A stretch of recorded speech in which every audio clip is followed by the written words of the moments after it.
So today we have a new series, actually second week ng ating series, and ang title niya is Disillusion.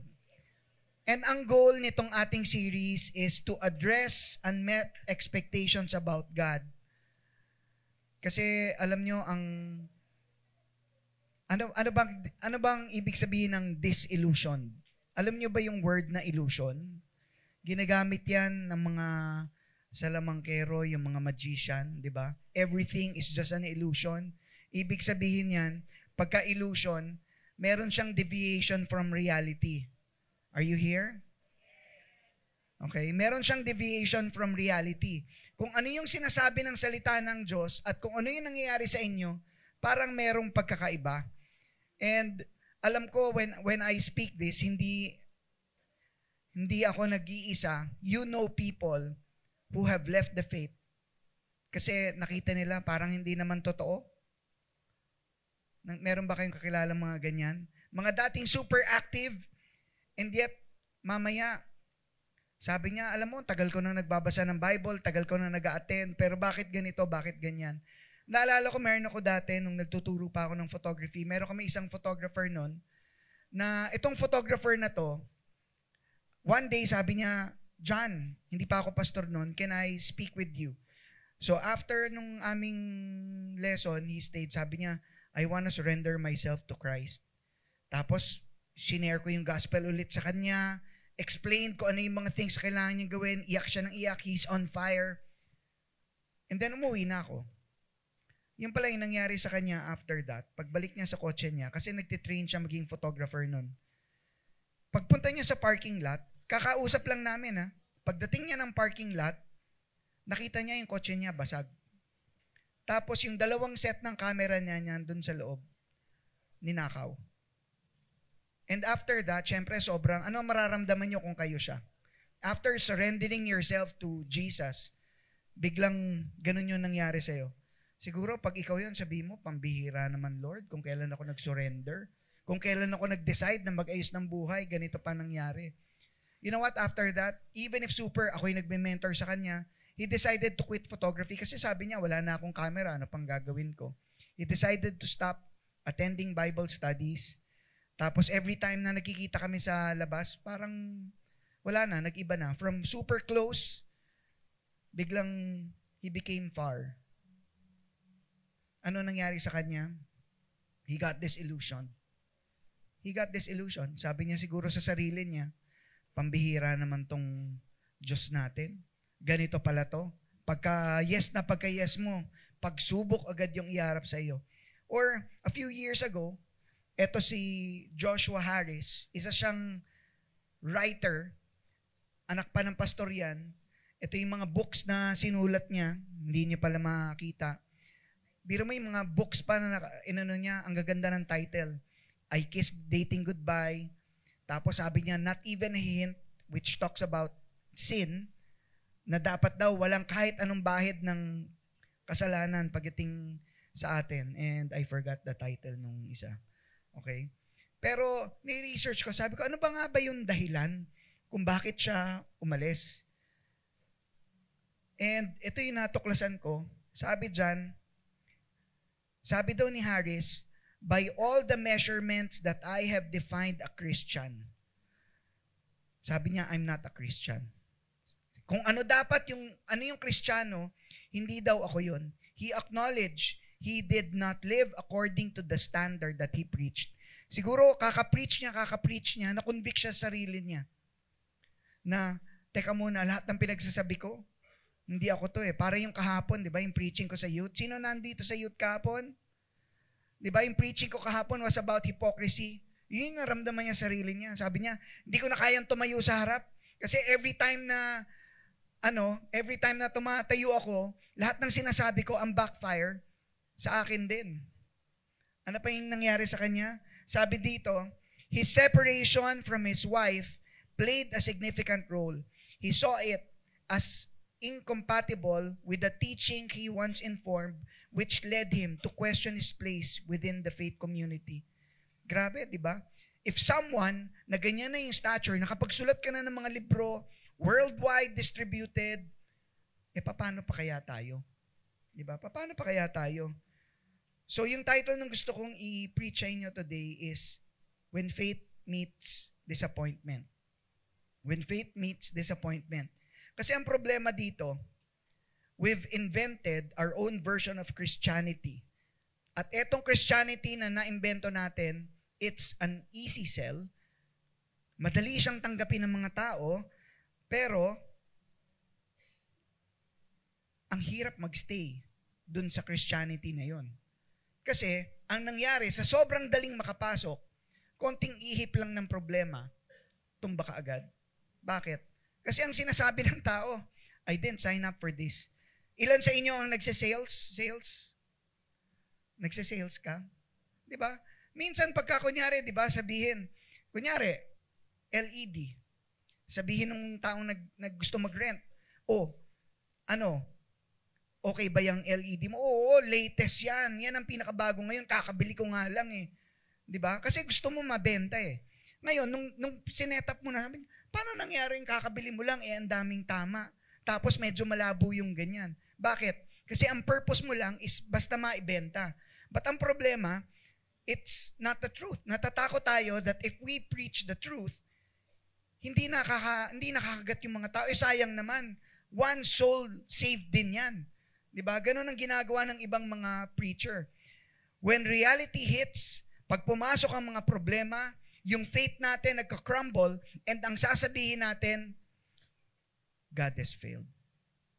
It's either God has failed or He's not real. Pero ang totoong problema dyan is, we misunderstood this word. So, tandaan nyo, ang disappointment, may formula yan. And it is expectation less actual. Sino yung mga may asawa dito? In any relationship, meron tayong disappointment. Bakit? Nung single kayo, di ba mga youth, ang gusto nyo, balang araw, makakapag-asawa ako ng God's best. Siyempre, na-meet mo. Ang sayang kasama, araw-araw, parang ang ayaw mo na umuwi sa bahay eh. Bakit? Pagkasama mo siya, para kang nasa heaven. Di ba? Tapos sabi mo, ang gusto ko lang talaga, ang pangarap ko sa buhay, basta mapakasal kami, everything will go well. But with any relationship, pag nandyan na siya, pag magkasama na kayo, tsaka nyo ngayon marirealize na, teka muna, yung expectation ko, at tsaka yung actual, magkaiba. Diba? Like for example, diba, may mga asawa na yung mga babae nasa bahay, nag-aalaga sila ng mga anak. Ang expectation nila, sabi nila, inaantay ko yung asawa ko. Para pag uwi, may katulong na ako ditong magbantay ng bata. Yung asawa naman, nasaan? Hindi, wala sa inuman. Nandun siya sa trabaho, nagtatrabaho, nagpapakapagod dahil kailangan meron siyang maiiuwing pera sa bahay para may pambili ng gatas.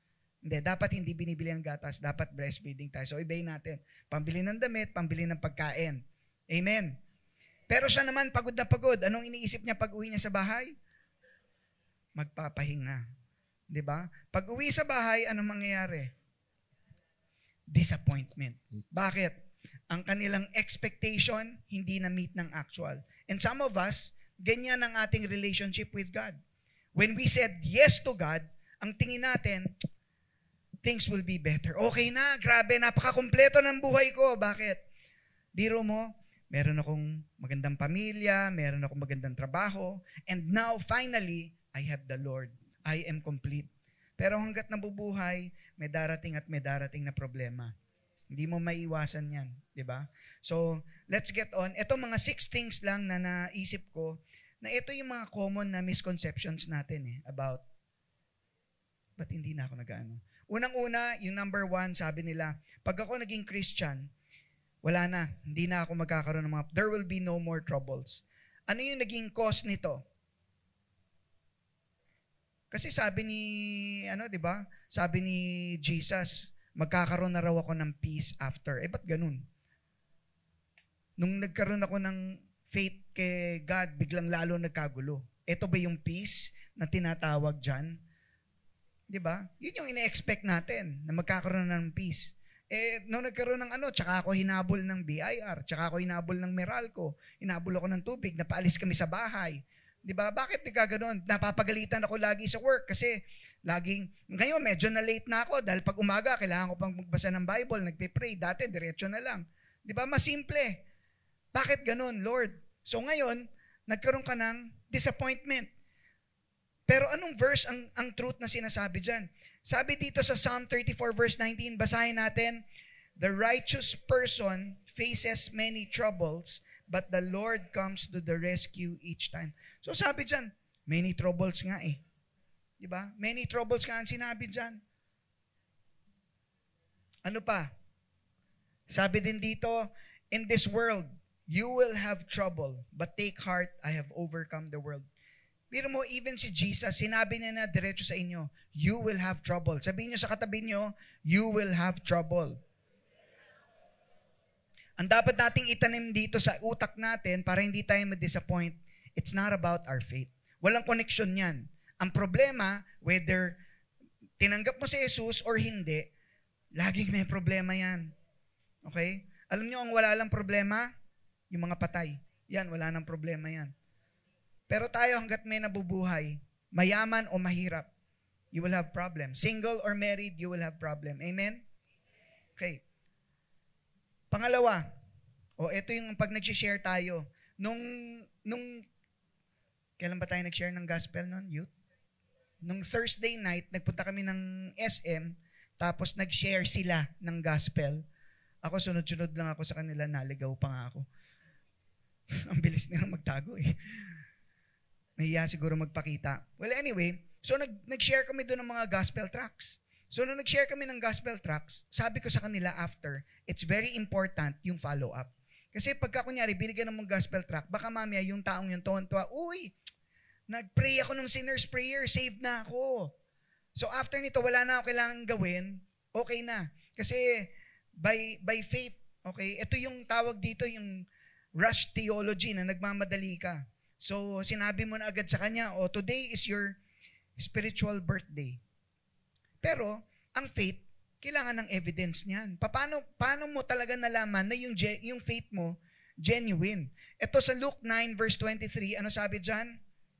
If anyone would come up after me, let him deny himself, take up his cross daily, and follow me. So, kumbaga, pagka kunyari ikaw, binigyan ka ng raffle ticket, tapos tumama yan. Pag magkiklaim ka, hanapan ka nila ng proof. Now, let's be careful about this. Okay? Ang good works, hindi yan ang magsisave sa inyo. Pero, kailangan naman, pag sinabi mong, I put my trust in Jesus, bigyan pa naman ng konting preba. Di ba? Hindi panay salita lang, makikita yan sa pagbabago natin. Makikita yan sa ating gawa. 'Di ba? Kasi if not, yes, we are saved by grace through faith. Pero kailangan makita natin muna, ito bang faith na meron ka genuine? Kasi kung ikaw yung type na tao na konting problema, nawawala ka agad, baka balikan natin muna. Talaga naintindihan pa naman, no? Okay? Kunyari, pagdating doon sa raffle ticket, hindi ka basta-basta lang na, oy, nanalo ko. Hanapan ka, o nasa ng stub? Nasa ng raffle coupon mo? Pag naipakita mo yon, tsaka ibibigay sa iyo yung premyo. Di ba? Okay. Ano pa? Ito madalas. Kaya ito sinasabi ko dito, mamaya meron tayong offering portion. Okay? At yung iba, ang iniisip nila, ito, if I tithe, God will multiply it. So yung iba, sabi niya, hindi, by faith, hindi ako magbibigay ng 10% kasi tithe, ibig sabihin nun, 10%. Bibigay ko 100% para malaki din ang balik. Di ba? So kasi yun ang iniisip nila na sabi yan sa Malakay 3:10. Sabi pa nga, test me on this. Di ba? Test me on this. Pero, ano sabi dito din, sa 2 Corinthians 9 verse 7, each of you should give what you have decided in your heart to give. For God loves a cheerful giver. Paano ka magiging cheerful giver kung may mga hidden motives ka naman at saka yung mga intention mo masama? Di ba? Na kaya ka nagbibigay kasi mayroong kapalit. You know, tayo, we give to God because He deserves it, because He is worthy, and because yun yung sinabi niya na command na partnership yan. Biro mo sa makakita ng partnership, 10% sa kanya, 90% sa akin, pero ang talent, ang opportunity, lahat galing sa kanya. That's the reason why we give. It's not because God will multiply it. So ano nangyayari? So pag nagdagbigay ka, hinanap mo. Kasi sabi ng preacher, 10 times daw, liglig at umaapaw. So mamaya, hindi bumalik. Ano nangyari sa inyo? Disappointed. Di yata totoo si God Bakit ganun? Di ba? Kaya kanina, before I prayed, sabi ko doon, ang faith, kahit hindi mo nakikita, alam mo, it is an assurance of things yet unseen. Di ba? Ngayon, pag nag-aantay ka na, teka muna, kailangan makakita ko ng opportunity. Ay, hindi faith yan. Di ba? Parang sa nanliligaw. Kung ang gagawin ng manliligaw, pagka yung manliligaw, mahal talaga niya yung babae, take a risk. Kung mag-aantay ka pa, na mag-I love you muna yung babae sa'yo bago ka mag-propose, parang mali yata yun. Wala masyadong risk dyan. Di ba? Kung gusto mo, nagka-holding hands na kayo bago ka pa manliligaw dyan. Amen? Di ba? So, I hope the girls are listening. Di ba? Huwag niyo munang papakita. Kahit gustong-gusto niya yung lalaki, huwag niyo munang pakitaan para makita natin kung may faith siya. Di ba? Amen? Malinaw ba, girls? Sa mga lalaki naman, kung mahal niyo, huwag mo isipin muna, baka mabasted ako. Pagka ikaw nag-aalala kung mababasted ka or hindi, maybe hindi mo siya mahal. Di ba? Ganun yan Okay, hanap kayo ng ibang willing kayong masaktan. Tandaan nyo, God blesses in many ways, hindi lang financially. Even your good health, that's a blessing. Di ba? Kunyari, nag-tithe ka ngayon, nag-tithe ka ng 500. Pero yung good health mo, that's worth more than 100,000. Isipin mo, magkano magkasakit ngayon, di ba? Grabe. Ano pa? Ito pa, isang mali. Sabi nila, Christians don't struggle with temptation. So pagka kunyari, ikaw na-tempt ka, minsang nagkamali, isip nila, teka muna, hindi yata ako totoong Christian, tinanggap ko ba talaga si Jesus? Kasi kung ganyan, bakit ganun? I still get tempted. And minsan nga, parang lumakas pa nung time na nag-surrender ako kay God. Natural na lumakas yun. Bakit? Ngayon, dati hindi ka pinapansin ni Satanas. Bakit? Sabi niya, kahit hindi ko i-tempt yan, magkakaroon ng kasalanan yan, gagawa ng kasalanan yan, makikipag-away at makikipagmurahan yan. Kasi nature niya yun. But now, when we surrendered ourselves to Christ, ano nangyari? Napunta ka ngayon sa radar ni Satanas. Sabi niya, eto, pag pinabayaan ko to, maraming dadangwitin to mula sa impyerno. Di ba? So, ngayon, nasa radar kayo. Ngayon, magpapadala na siya sa iyo ng temptation. Pero ano ang totoo dito? Actually, hindi. Alam mo, sabi pa dun sa 1 John 3:9, sabi dyan, no one who is born of God will continue to sin because God's seed remains in them. They cannot go on sinning because they have been born of God. So pagka kunyari tayo nag-sin, sabi niya, teka muna. Ang sabi sa Bible, malinaw. Pagka daw anak ako ng Diyos, hindi na raw ako magkakasala. Paano yan? Gumawa ako ng kasalanan. Ano ibig sabihin nun? Hindi na ako anak ng Diyos. So, nangyari sa kanya, disillusion. Wasted yata. Lalo na, nabasa pa niya, sabi niya, nabasa ko, meron daw predestination. Alam niyo yung ibig sabihin ng predestination? Sabi niya, sa una pa lang daw, hindi ka pa pinapanganak. Alam na ng Diyos kung sino daw yung pupunta sa langit, sino pupunta sa lupa. So ngayon, pag pinagsama mo yung dalawang theology na yon, sabi niya ngayon, siguro, ang destiny ko talaga is sa impyerno. Diba? Disillusion siya. Sabi niya, hindi na lang, gagawa na lang ako ng kasalanan. Pero ano sabi dito sa 1 Corinthians 10:13? Sabi dyan, no temptation has overtaken you except something that is common to mankind, and God is faithful. Hindi ka daw niya hayaang matempt beyond what you're capable of. So ang temptation, nandyan pa rin. But since hindi na tayo ngayon nag-iisa, meron nang tumutulong sa atin na i-overcome tong temptation, which is who? Ang Holy Spirit nandito na, di ba? Ang capacity natin dati mula sa baba, konting udyok lang sa'yo, bumibigay ka agad. Ngayon, it takes more. Di ba? It takes more. Hindi ka na katulad nung dati. Na dati, konting aya lang sa'yo, bigay ka agad. Okay? Tapos sabi niya dito, but with the temptation, He will provide a way of escape. You can always say no. Sabihin nyo nga, there's always a way of escape. Ibig sabihin yan, hindi mo pwedeng sabihin na, sorry, wala akong choice. Temptation sa pagnanakaw. Wala akong choice eh. Hindi. Dati yon akala mo, wala kang choice kundi magnakaw. Walang choice kundi to engage in sexual immorality. Dati yon. Pero now you have the Holy Spirit. Andyan yung temptation, but you also have a way of escape. Makakapag-say ka na, hindi. This stops here. Number 5. I'll always feel close to God. Ito, natanong na nga yan di ba? Dati nagtanong pa nga sa worship team, sabi, pag ba kunyari hindi ko na-feel si Lord, pwede pa rin bang mag-worship? Di ba? Pwede pa rin bang mag-lead? Paano kung ako, feeling ko ang layo-layo ng Panginoon sa akin? Ilan sa inyo nakakaramdam ng ganyan? Na minsan parang kahit nagdadasal ako, feeling ko walang nakakarinig.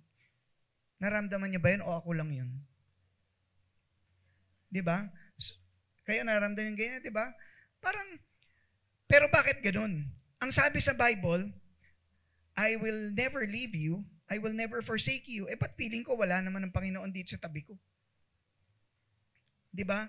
Nandun yung disconnect. Lord, kala ko ba walang iwanan? Bakit hindi kita maramdaman? You know, doubting is normal. Isipin mo to. Sabi sa Mark 9:24, Lord, I believe, but help my unbelief. Or etong Psalm 101 verse 1. Si David na nagsulat nito, biro mo, man after God's heart. Okay? Pero nasabi niya, why, Lord, do you stand far off? Why do you hide yourself in times of trouble? So pagka may problema, parang feeling mo ang layo-layo ng Panginoon.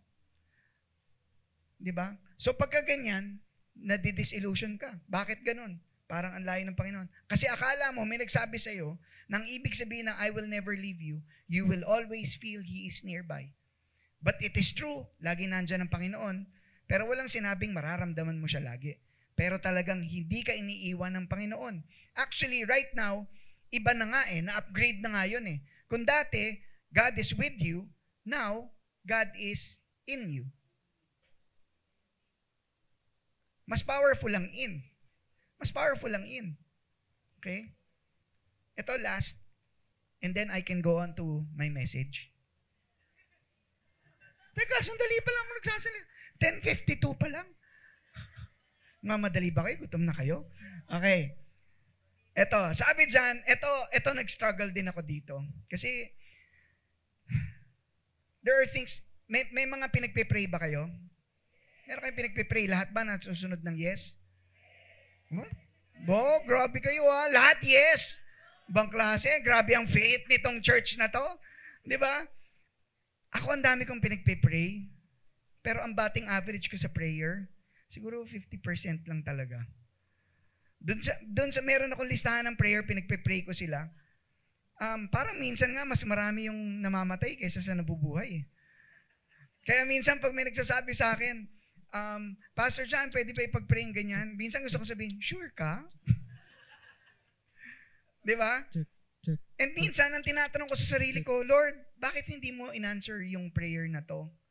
Is it because when I prayed it, I lacked faith?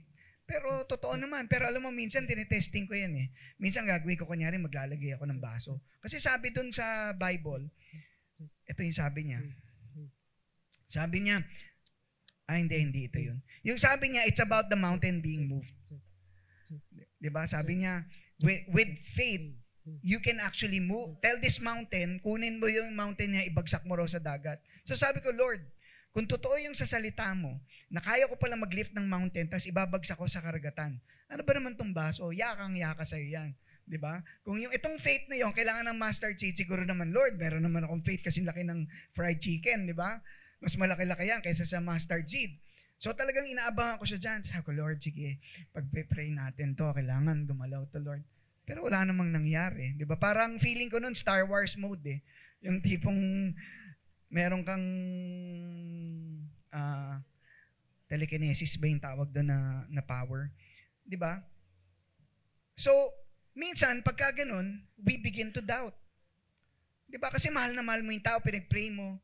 Tapos, nung pinag-pray mo, wala nangyari. Kinuha pa siya ni Lord. And you begin to doubt, Lord, is there really someone na nakikinig doon sa, parang naalala ko nung pandemic, ganyan-ganyan yung nangyari sa akin. Tapos meron akong nire-repeat na song na lagi kong pinapatugtog. Kasi sabi doon sa song na yun, ang title niya, si Dear God. Sabi niya doon, Dear God, Hello. is there somebody out there? Is there someone to hear my prayers? Kasi yun yung feeling ko talaga nung time na yun. Pero, ang sinabi naman dito sa James 4:3, when you ask, you do not receive because you ask with the wrong motives. So doon pa lang, kahit hindi ko na siya ituloy, makikita ko na, okay, talaga naman palang hindi lahat ng prayer, sasagutin niya ng yes. Pero saan pumapasok ang faith dyan? Ang faith dyan is, you know that when you pray, and ang faith dyan pumapasok is knowing that God has something better for you. Baka yung prayer mo masyadong maliit or masyadong makasarili yung prayer mo, kaya hindi binibigayan sa'yo. Meron tayong mga prayers na pagka sinagot ni God yan ng yes, it's going to do us more harm than good. And ultimately, marami pang ibang dahilan na pwedeng dahilan si God na hindi natin naiintindihan right now because what we can see is only our present circumstance. Ang nakikita natin, yung bill na paparating. Diba? Kaya yun yung pinagpipray natin. Pero yung long term, hindi natin na nakikita. Amen? So, paano ba natin papalitan yung mindset? Ito na talaga yung tunay na 3 points. Okay? Ito na talaga. Kala nyo, hindi ako seryoso. No? Okay. So, getting the truth. Okay, mag-ala, maikli lang to. Kahit mahaba yung verse na yan. Yung unang-una, paano natin malalaman? I-desire nyo yung growth. Kasi alam nyo ang naging problema, some of us are satisfied where we are. Kung tatanungin sa inyo, ilan ba sa inyo talagang gustong makilala ang Panginoon? Makilala ang puso niya, makilala ang karakter niya. Ilan sa inyo? Ikaw, Asher, do you like to know the heart of God? Do you want to know God's will for you? But what are you willing to pay in order to get that? Di ba? Parang sinabi,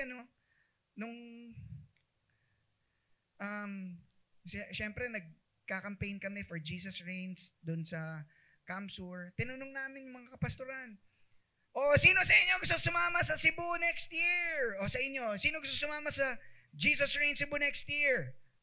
Wala may gusto. Gusto nyo? Okay? So, siyempre, taasan sila ng kamay.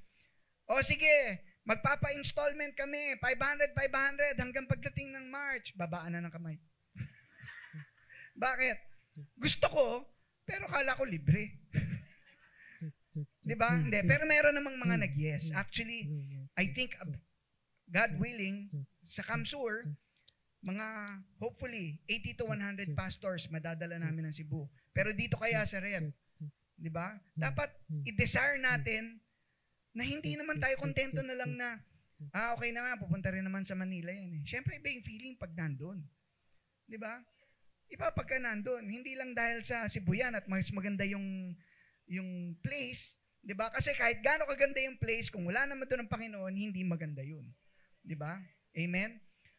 So, yan yung sinasabi ko. We want things, but are we willing to pay it? Kaya sabi dito sa Hebrews 5 verse 12 to 14, ito, sinasabi dito nung author niyan, na gusto ko na kitang actually bigyan ng mga mas masusustansyang pagkain eh. Pero merong problema. Sabi niya, in fact, though by this time you ought to be teachers, you need someone to teach you the elementary truths about God's Word all over again. You need milk, not solid food. Anyone who lives on milk, being still an infant, is not acquainted with the teachings about righteousness. But solid food is for the mature, who by constant use have trained themselves to distinguish good from evil.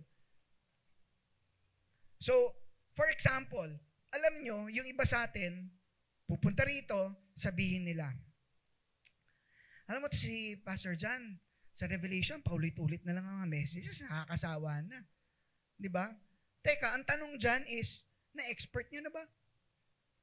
Di ba? Kasi minsan, pag pumasok tayo sa school, sabihin nyo, bakit ganun paulit-ulit? Lagi na lang 1 plus 1 ng 1 plus 1. Teka muna, alam mo na ba yung sagot?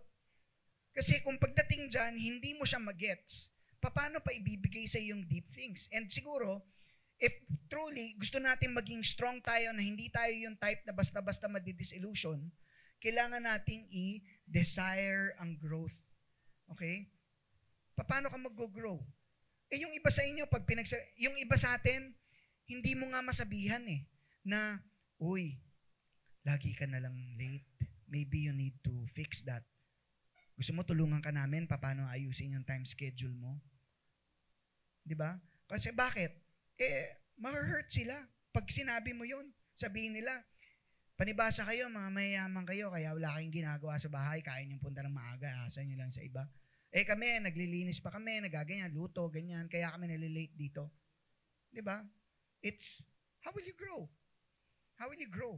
So, tanong nyo, kung may katabi kayong kakilala nyo, sabihin nyo sa kanya, madali ba akong i-review? Tanong nyo sa kakilala nyo dyan, sa pamilya, madali ba akong sabihan ng comments?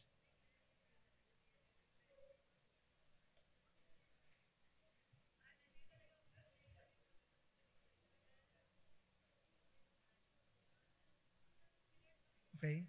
Kasi yung number 2 dyan, complete. Ibig sabihin yan, pag nagbabasa ka ng Bible, make sure, complete. Yung iba sa atin, happy na devotionals ang binabasa. Pagka devotional, chapter ba ang binabasa nyo dyan? Alam mo ba na yung mga devotionals na yan, naghahanap sila ng mga magagandang verse na masarap sa tenga, tapos ilalagay nila dun sa book. Tapos doon sila mag-i-explain. Bakit hindi nila nilalagay doon yung mga things na nakaka-rebuke? Sinong bibili doon? Kayo ba? Gusto nyo bumili ng libro? Sasaktan nyo lang yung sarili nyo? Siyempre, gusto nyo yung feel good, di ba? Sasabihin nyo, ang hirap-hirap na nga ng buhay, dami ko na nga problema. Pagbasa ko ng book, sasabihin pa sa akin na ganito, ganyan.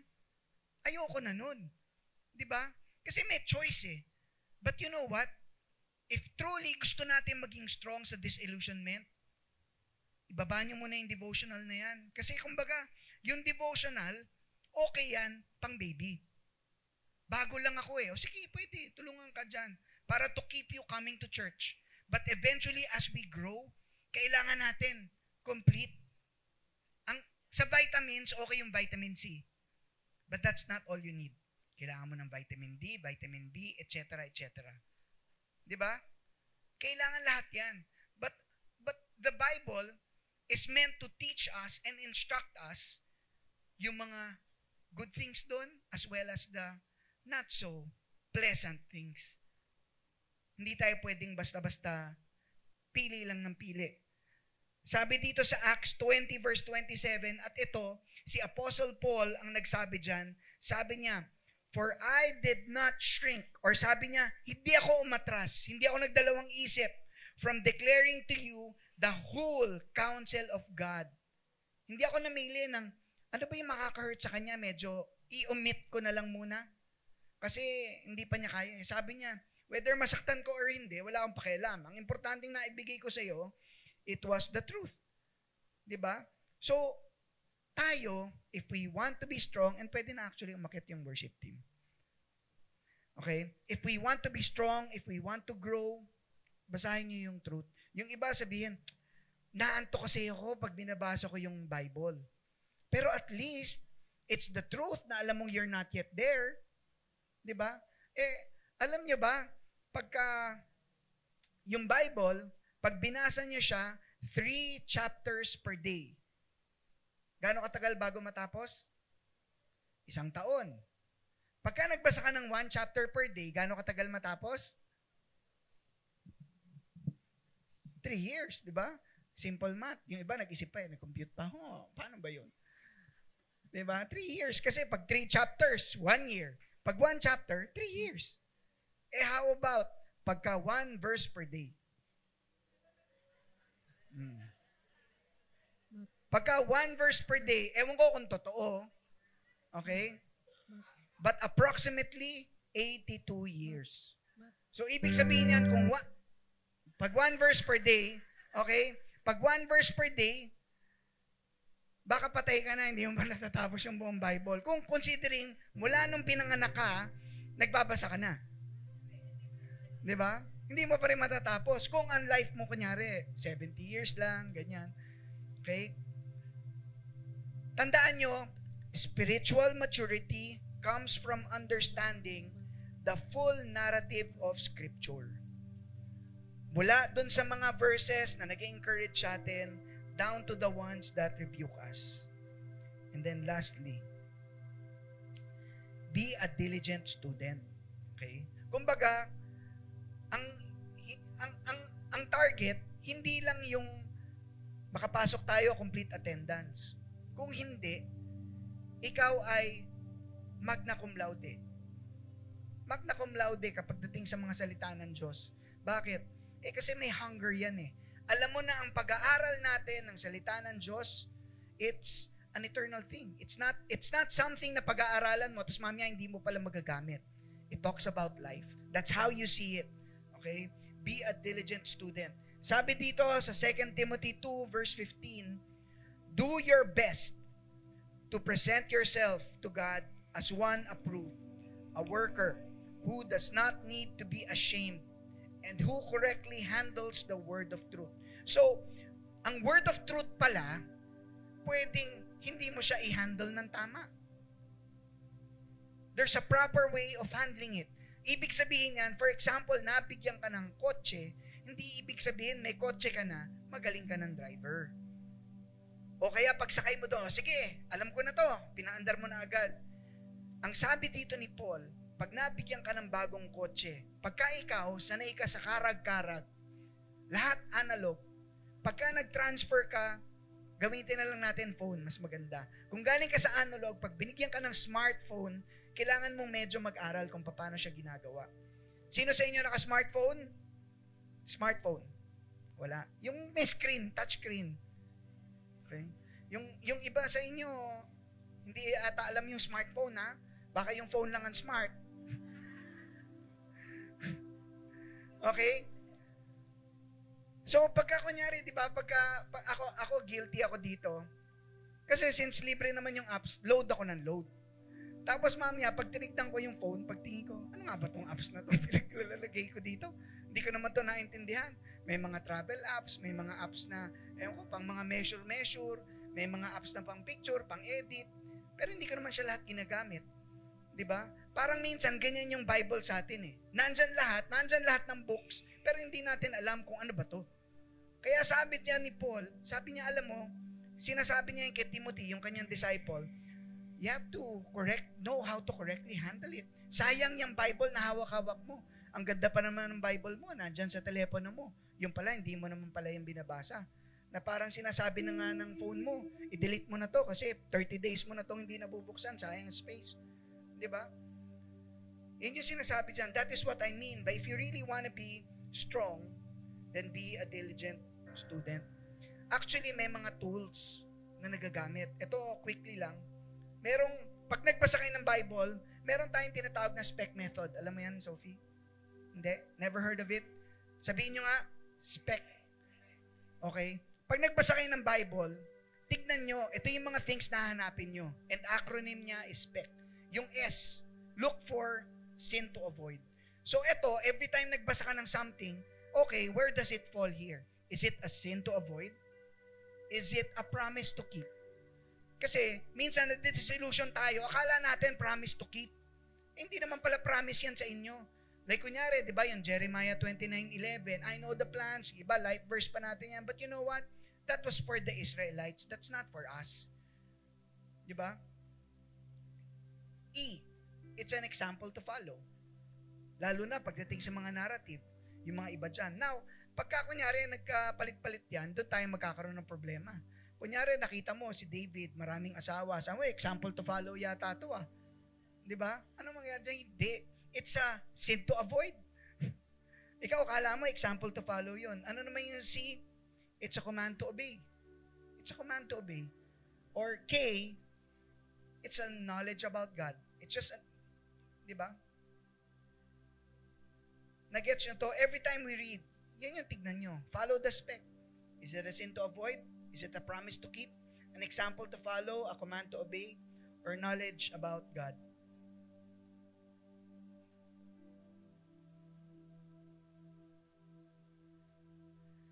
Okay, let me end with last two verses. Alam ko marami na kayong verse. Sabi sa Ephesians 1 verse 10, that when the time is right, He will gather us all together from wherever we are, in heaven or earth, to be with Him in Christ forever. Kasi, after kong i-share, syempre kailangan bawian ko naman. Kanina, lahat ng mga iba sa atin na disillusion na. Bakit? Kasi yung binanggit ko kanina mga 6 na promises, napakamot na naman ba yan? Akala ko pa naman lahat ng sinabi ni Pastor John, okay yan, na pagka wala nang problema, na pag nag-tight ako, dadami. Yung pala, hindi. Ba't pa ako nandirito? Kung lahat naman pala, normal lang. Diba? Ito yung sinabi ni Paul. Sabi niya, that when the time is right, He will gather us all together from wherever we are. Kahit nasan ka man, may tamang panahon for all the promise. Yan naman yung promise na pwede nating i-keep. Na para sa mga anak ng Diyos, huwag kayong mag-alala kung anumang mga trouble ang maramdaman nyo dito. There will come a time na lahat yan ibabalik. At sasabihin natin, buti na lang, hindi ako na-disillusion. Buti na lang, hindi ako nagpa-tempt sa mga bagay na ino-offer ng kamunduhan. Buti na lang, yung faith ko was genuine. Hindi ito fake-fakean lang. Then makikita natin that every trial, every surrender, every moment na nangyari sa atin, na pinayagan ng Panginoon, it was actually shaping us for our future destiny. Hinahanda tayo ng Panginoon for this moment. Hindi yan pagsubok lang ngayon kasi gusto kitang parusahan. Hindi ganun. Diba? God is not like that. Ito last. Sabi ni Paul again sa church in Philippi. At ito, napakaganda nitong verse na to. Actually, ito lagi ko itong tinatanim sa akin. Kasi every time na ako'y nadadapa, every time I catch myself na natitempt ako, nagsastruggle na naman ako, and I ask, bakit? Lord, bakit na naman ganito? Bakit nagalit na naman ako? Bakit na naman ako nauwi sa dating ayoko na? Okay? At dyan, sabi niya dyan, I am certain that God, sigurado daw siya, na nagsimula ng magandang gawain sa inyo, ay magpapatuloy ng kanyang gawain hanggat ito'y finally finished on the day when Christ Jesus returns. So every time na nadidisillusion ako, and then I see myself, ang naiisip ko is, it's okay, kasi God is not yet done with me.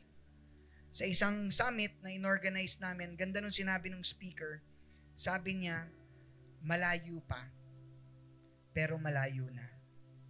You might be still far from yung standard na si Jesus, no? Malayo. Pero tignan mo ikaw dati, before you receive the Lord. Ang dami mo ng pinagbago, ang laki na ng pinagbago mo. Dati, 100 times a day ka magmura eh. Ngayon, once a day na lang. Hindi ba dapat lang na medyo congratulations naman sa'yo?